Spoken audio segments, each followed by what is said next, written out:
ইন্নামাল মুমিনুনা আল্লাযীনা ইযা যুকিরাল্লাহ, আল্লাহ পাক রব্বুল আলামিন জানিয়ে দেন যারা ওই ব্যক্তিরা হলো প্রকৃতপক্ষে মুমিন। আল্লাযীনা ইযা যুকিরাল্লাহু ওয়াজিলাত কুলুবুহুম, যখন আল্লাহ পাক রব্বুল আলামিনের জিকির করা হয়, নাম নেওয়া হয়, যখন বান্দা আল্লাহ তাআলার জিকির করে, ইবাদত করে, নামাজ পড়ে, ওয়াজিলাত কুলুবুহুম, বান্দার দিলটা বিগলিত হয়ে যায়, নরম হয়ে যায়, বান্দার কলবটা কেঁপে উঠে, ওই ব্যক্তিরা হলো প্রকৃতপক্ষে মুমিন।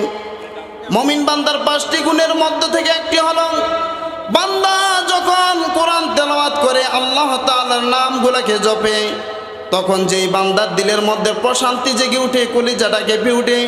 আল্লাহ পাক রব্বুল আলামিন জানান ওই ব্যক্তিটা হলো মুমিনের মধ্য থেকে 5টি গুণের মধ্য থেকে একটি গুণ। আল্লাযীনা ইযা যুকিরাল্লাহু ওয়াজিলাত কুলুবুহুম ওয়া ইযা তুলিয়াত আলাইহিম আয়াতুহু যাদাতুহুম ঈমানা। দ্বিতীয় নম্বর গুণ হলো যখন বান্দার সামনে কোরআনকে তেলাওয়াত করা হয়, তখন বান্দার ঈমান বৃদ্ধি পেয়ে যায়।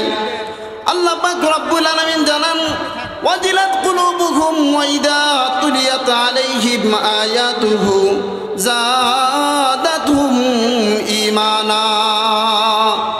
মুমিন বান্দার দ্বিতীয় নম্বর গুণ হলো যখন আল্লাহ তাআলার কালামুল্লাহ শরীফ মুমিন বান্দার সামনে পাঠ করা হয়, তেলাওয়াত করা হয়, তখন মুমিন বান্দার ঈমানটা বৃদ্ধি হয়ে যায়।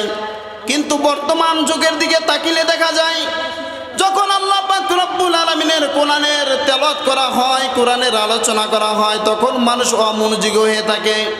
ফয়জুল করিম পীর সাহেব চরমোনাই, যাদের হাত ধরেই আমাদের এই পর্যন্ত জীবন পরিচালনা করা, যাদের সোহবতেই আমাদের জীবনকে পরিচালনা করা, যাদের কথায় আমাদের জীবন পরিচালনা করা,